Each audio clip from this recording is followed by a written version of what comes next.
Hello, happy people, and welcome to your Moment of Zed, the YouTube channel dedicated to the most beautiful car in the world, the BMW Z3, or as the folks in Rushwick call it, the Z3.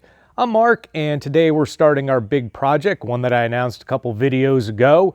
As you can see, we're deep into it. A bomb did not go off in the garage, although it does look that way. So today we're going to get started with the removal of the radiator and the change out of the old expansion tank. To get to that radiator, it took some doing, and that's why this video is so long. Please stick around. You can see a lot of the pitfalls I ran into, and if you're going to do this job, you can kind of avoid them yourself. Because this video is so long, I don't have a Zed of the week. I will have one, I think, in the next video, have one lined up, and then after that, I probably won't have one for the rest of the summer. Keep sending them in, however, it's just that I'm doing all my editing ahead of time, and I have one lined up, but I will not skip you if you send them in. Please do.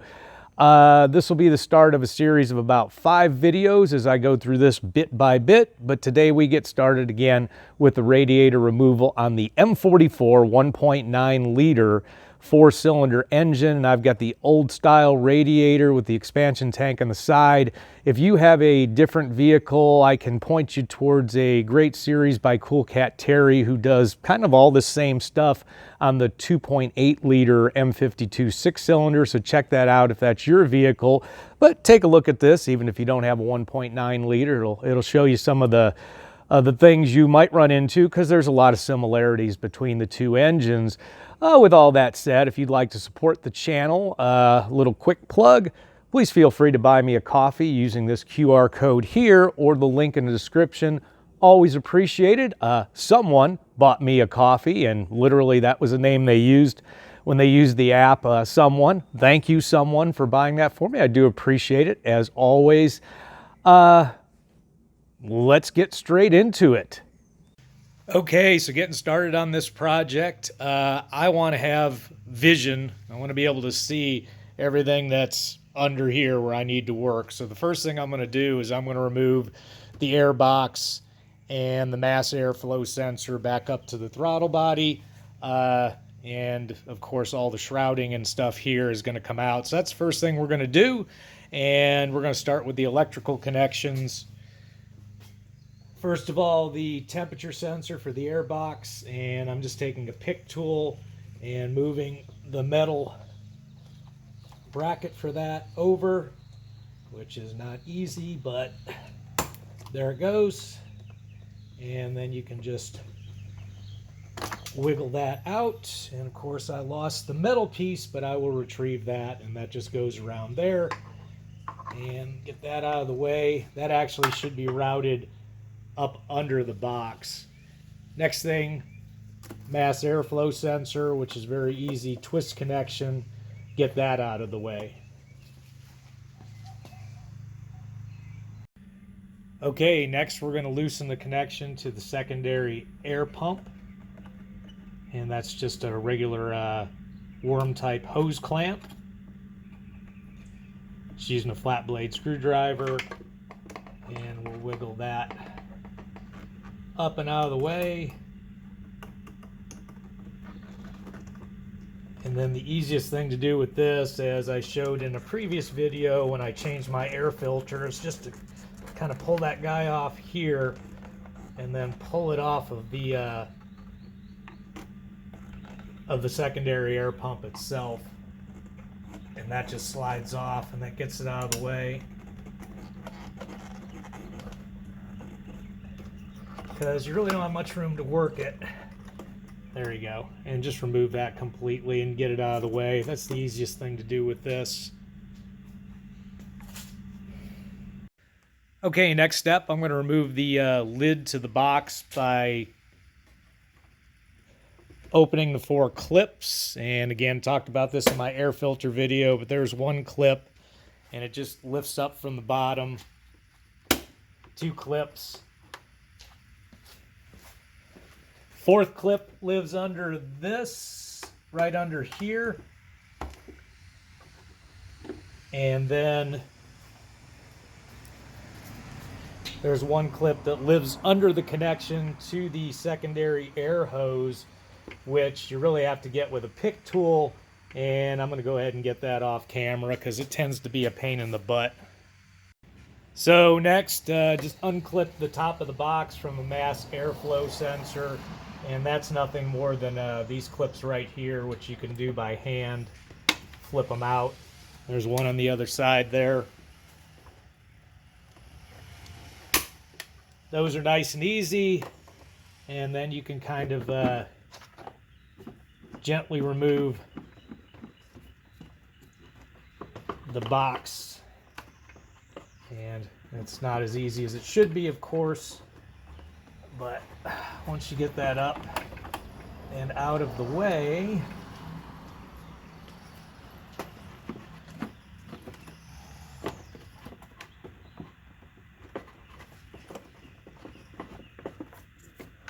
again, it's just kind of held on by the mass airflow sensor and the fact that it's wedged in quite well.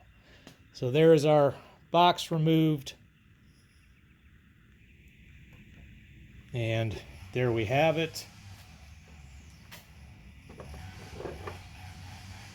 Take the air filter out, and then we'll work on getting the bottom of this box out.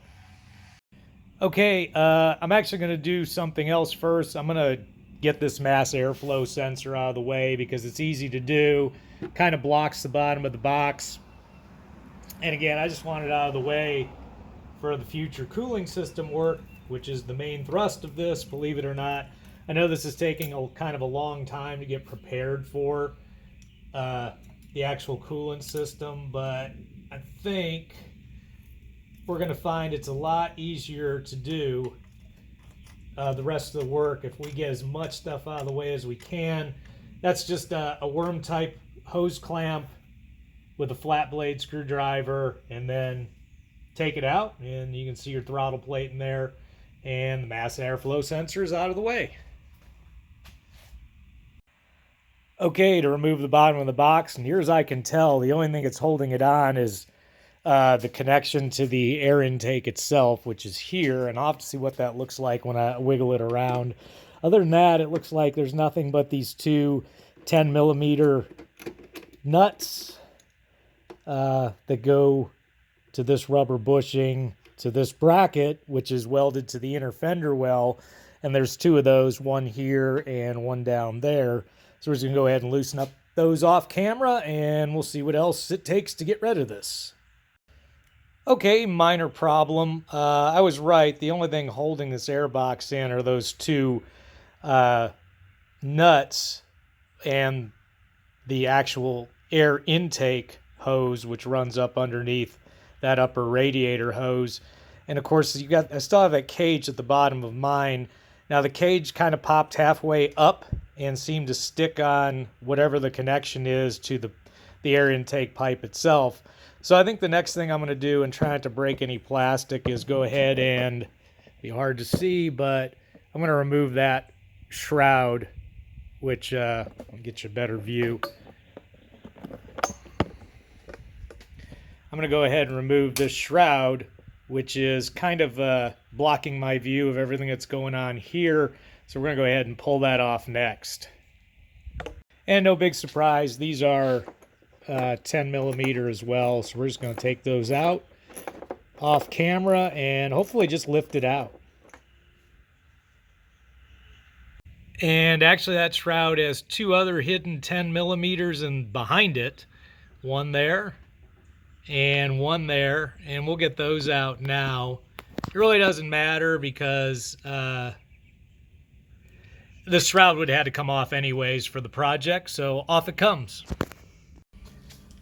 Okay, with those four bolts loosened up, it just lifts out, and there's your air intake pipe, and we'll work on getting that box out. Okay, so that actually didn't help me. As you can see, this cage is still cockeyed, and I think the key is there's these two little tabs over here that it's stuck up against, and without being able to push this part by the horn all the way back down, it only goes part way back down. I think this is where I needed to start. So beware of this cage, it's kind of a pain. And I got to the point where I could lift this up, but this connection is not coming out easily, and it's obscured again by the radiator hose. So eventually I was going to have to drain the radiator to remove it. So I'm going to drain it now. That way I can get rid of this hose, work on the box. It's kind of back-asswards from the way I'd like to do it, but it is what it is. So we're going to go ahead and get the radiator drained now. And here we go. All right, so up underneath the car, and I've got the car on jack stands backed up by the Rhino ramps, just got the front lifted up so I can actually work and film. I'm going to remove the drip pan, the black plastic drip pan from under the car too, and that's should be just 3 8mm bolts on each side. And over on this side, same deal. And as you can kind of see, again, excuse the shaky cam, mine's not even on correctly anyway, so I'm just going to pull it down, and when I reinstall it, we'll fix that little oopsie over there, and it'll give us some more room to see and work. And then that tray just slid down and out real easy, no problem. It'll give me a chance to clean it up a little bit too. Before you open up the drain at the bottom of the radiator, go ahead and open up your bleeder valve. Or your bleeder screw, sorry, not a valve, a screw. And you can just take that out if you want. I'm going to reuse mine, nothing wrong with mine. You can order them online though, but I'm going to hang on to this one. Okay, so to drain the radiator, first things first, make sure the car is completely cold. The drain plug is there. I'm going to work on that, and the lighting here is not going to be great. And then, of course, I've set up a drip pan and a whole bunch of padding, because one thing I've noticed, everyone who does a radiator drain, there seems to be no telling where the actual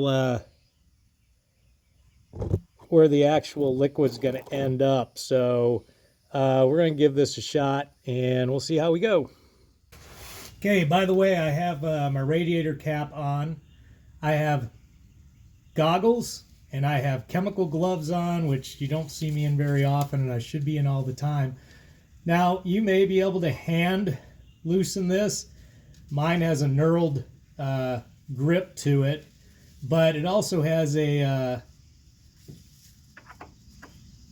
Phillips front, and I have this kind of 90-degree screwdriver, which I've had for years, and I'm kind of looking at it, and the easiest way for me to do it is to use the regular flat blade side, and it loosened mine right up. And I don't know when the last time this was loosened up was, but it's been a while, and I've never done it. And after a couple turns, hopefully we'll be able to do this by hand, which will be a little easier. So again, I bought an extra one of these. If you saw my video about the parts I bought for all these projects, I bought an extra one just in case I broke it. But what I didn't want to do is I didn't want to break it inside the radiator, because that would have been a pain in the butt. I'm just going to kind of let it fly. Radiator cap's on, by the way. Yep.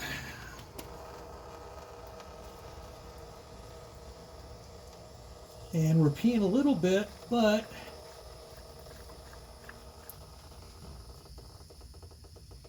okay, and that is all the way out. And I'm going to open up the radiator cap, and that should get things flowing a little bit quicker. Actually not too messy, and it actually looks okay. So I'm going to open up the radiator cap. And there we go.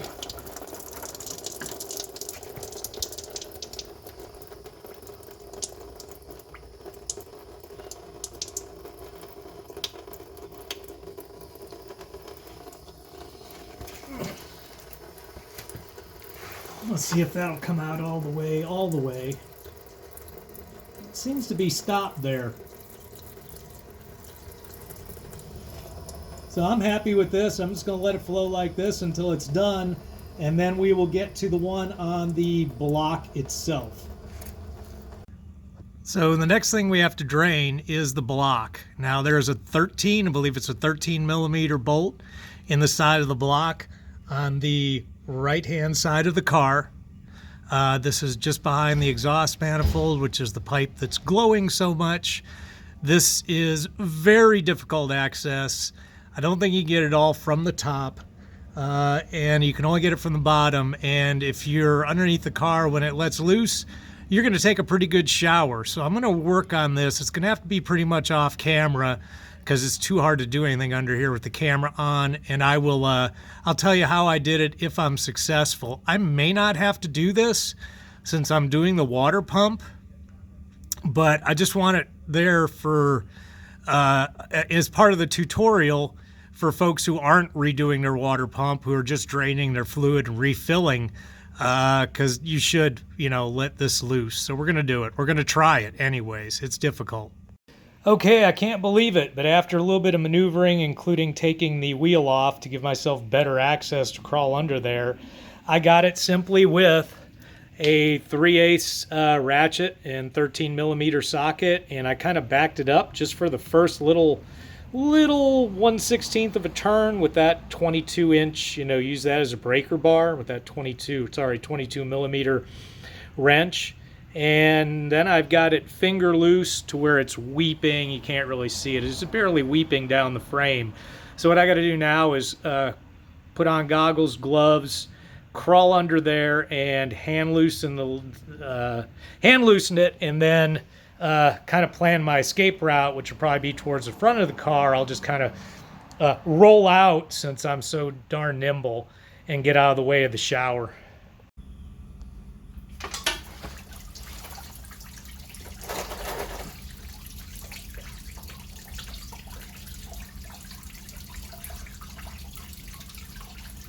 Whew. And there we go.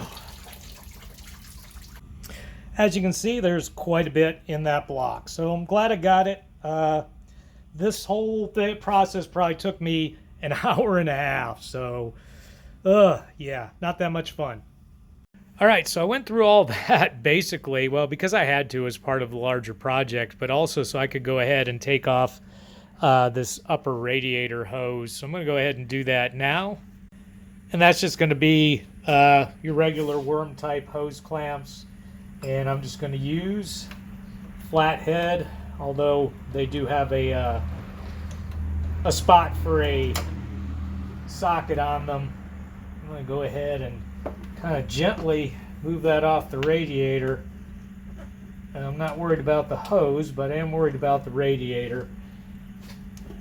And I'm also not worried about the other side, which also I'm going to use the flathead on, because although I will reuse these hose clamps more than likely, they're perfectly good from the looks of them, I will not be reusing the hose, but I will be reusing this part of the radiator. So I'm going to try and be gentle and just kind of twist that until it comes off, but I'll do that off camera because it's going to be long and boring from the feel of it. And again, with enough twisting, turning, and tugging gently, it came off. It's really not in bad shape at all. I could probably use this for another 100,000 miles, but I won't. You just never know. And some invisible issue might crop up, but mine looks like it's in pretty good shape. And now hopefully I can access that darn box a little easier. I'll tell you, I'm in the fight of my life with this bad boy. This connection, again, feels like it might come out. I don't want to force it.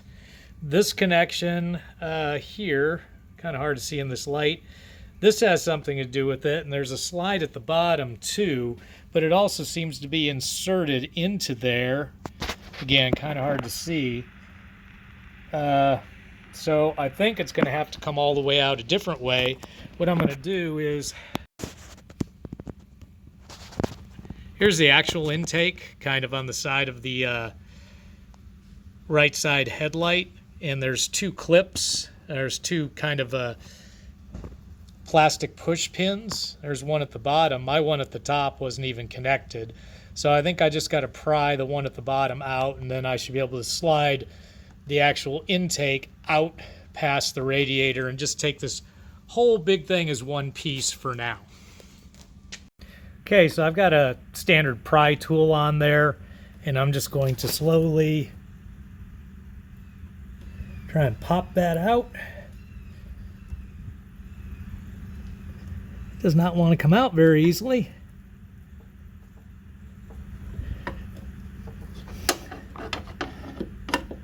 I'll go behind the whole thing. Now, actually, I just pushed it past the pin, so these pins aren't that great. And to heck with it, I'll just take that out as it sits, as apparently the top one came out on its own as well. Really not much you got to do for that. Okay, so now what's blocking me from getting the air intake off, and again, I guess I'm kind of doing this out of order, but it's going to work, is the fan. And of course the fan kind of comes with this piece that the duct lays in, that padded duct that takes the air across to the other side. And to get this whole electric fan off, and I have to mention that I have an electric fan. I don't know if this came from the factory. My guess is that it did, or someone fitted it after the fact. But I do not have a viscous fan connected to the water pump. So if you want to see viscous fan removal, you're not going to see it here, but I would take a look at Cool Cat Terry's video about viscous fan removal. Her fan exploded. She had a viscous fan. She did a nice job of removing that. So I think to take out my fan, I just have an 8mm bolt here and an 8mm bolt here that's holding this to the radiator. Then there's an electrical connection down there, which I actually already removed off camera, and it was just a matter of squeezing the two clips at the bottom part and then wiggling the top part out. So I'm always scared of those old electrical connections. This one was pretty easy, and you can see that on this side where the flashlight is, the place I squeezed on that side, and then I squeezed the other side the same way, and then that top section right here, that's what came out. So sorry I can't show better detail. It's kind of hard to film down here, but so that disconnected the fan, and now I've just got to unscrew it and we'll see what happens. Okay, so those two screws are out, and of course the electrical connection was undone, as you saw. I think this should just slide up and out. Of course the duct's in the way. Man, oh man. All right, and there's my electric fan. Nice. Okay, so the air box and its associated ducting and scoop are out. So I was just able to wiggle that past the radiator once the fan was out of the way, and I'm gonna get it out of the way. I'll deal with how it is supposed to be probably tomorrow, to tell you the truth. Okay, the beauty of this now is I have all kinds of room to work on all the things that are coming up, which is pretty much everything you're looking at in front, including, and I thought while I'm here, and I hadn't ordered it, and I should have, but I'm gonna go pick it up today at AutoZone, is a new power steering cup. So that'll be a video later on too. While I'm in here, it makes sense that I do it. Next, to get this radiator off, we'll concentrate on what we're doing now. The lower radiator hose that goes to the thermostat right there, and this hose down here, which runs to the back of the engine somewhere. We're going to figure it out, but we're going to disconnect that. I did buy a replacement for it. If I can get to the other end once I trace it, I will replace it, but if I can't, then I won't. It looks like it's strapped in. I don't know. We'll see. We'll figure it out, but I do have to disconnect to get the radiator off, so we'll do those two things next. Okay, next step is to remove these clips that hold the radiator down. Now, I'll tell you what, these clips are so darn mysterious, and they're plastic, of course, and they seem very delicate. See if we can get a better view over this way. Probably not. Anyways, this one I popped up, And I'll tell you what, I still can't quite figure out how I did it, to tell you the truth, exactly how this clip works. But I'm going to show you how I did it, because I'm going to do the other one, and I'll try and light this and zoom in as best I can. But this might be the part that scares me the most about taking out this radiator, is these clips. I mean, you can order them and buy them, but I need to not break mine, so we'll give it a shot. Okay, so what I did on the other one was I took about the biggest flat blade screwdriver I have, and I just pushed down, and I didn't pry or anything. I just literally pushed straight down, and eventually it just kind of, as I lift up here, while I push straight down with it, it just kind of pops. And now it's just being held in by the rubber here. And there it is. And I didn't actually manage not to break either one of them somehow. But that's all I did, was push this in fairly hard, straight, don't pry. I didn't pry anyway.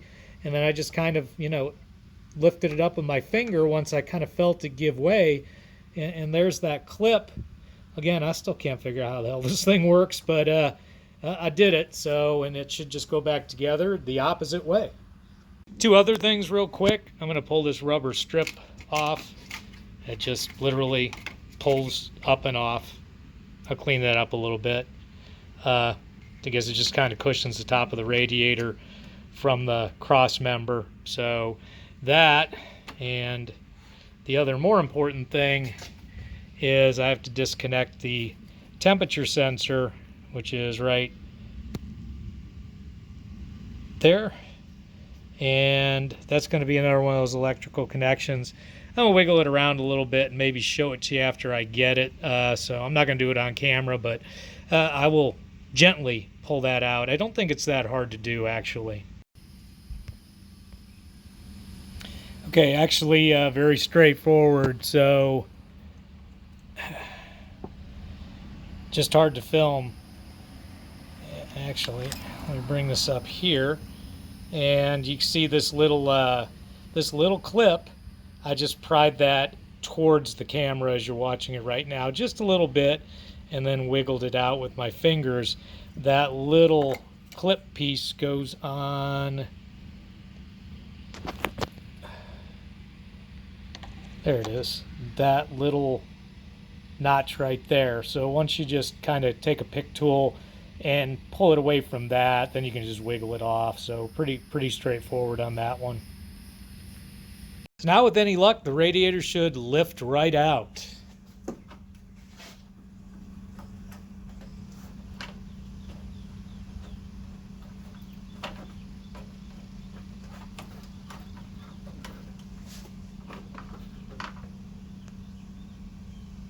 And I had luck. Okay, next step is to take off the top cap here, and this is just a T25 Torx, and there's two of them at the top.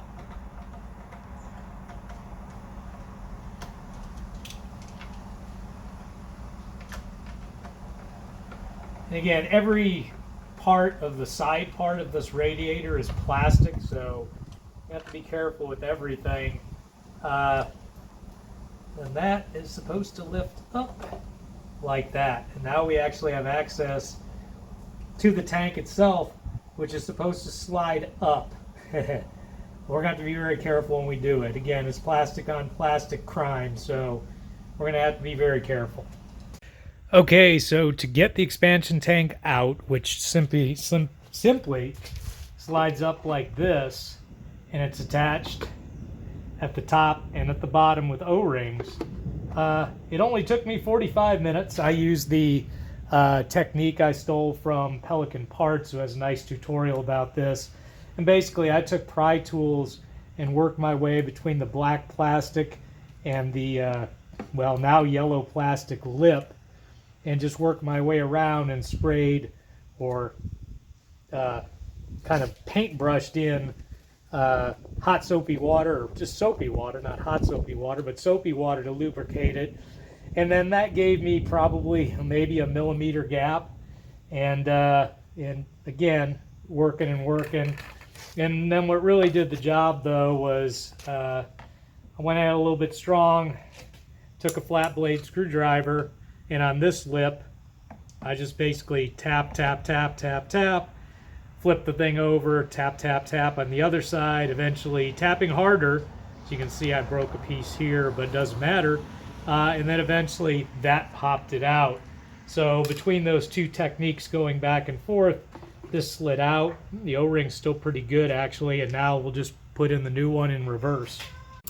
Okay, so I cleaned the inside of this and the inside of the small one on top by flushing them with the garden hose upside down, because there's a lot of little pieces of gravel and stuff that are going to come out when you start working with this thing. So I want to get rid of all that. I also tried to spray through the grid here, the main part of the radiator, to get all that stuff and the bugs out.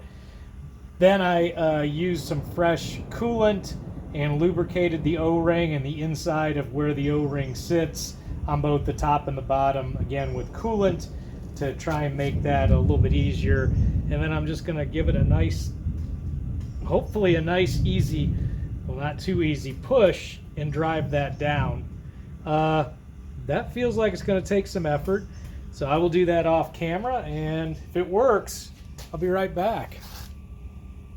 Well, that was a bear. I actually ended up taking a piece of 2x4, set it on top here, and kind of tapped it in with a hammer. But I think I've got a good seal. Let me put it this way. It's seated all the way, top and bottom. Whether I have a good seal or not, we'll find out once we press up the system. By the way, you may find that these rubber bumpers may come off while you're manipulating the radiator. There's one on each side, and that's the radiator basically sits on those, and it cushions them. They're certainly reusable, but don't lose them. Mine just fell off, rolled under the car, but we'll be reusing those. Our radiator's set. We're going to set it aside and move on to the next thing in another video. So folks, there you have it. The project is moving along nicely. If you found this content valuable, as always, please crush that like button. And until next time, remember, friends don't let friends drive boring.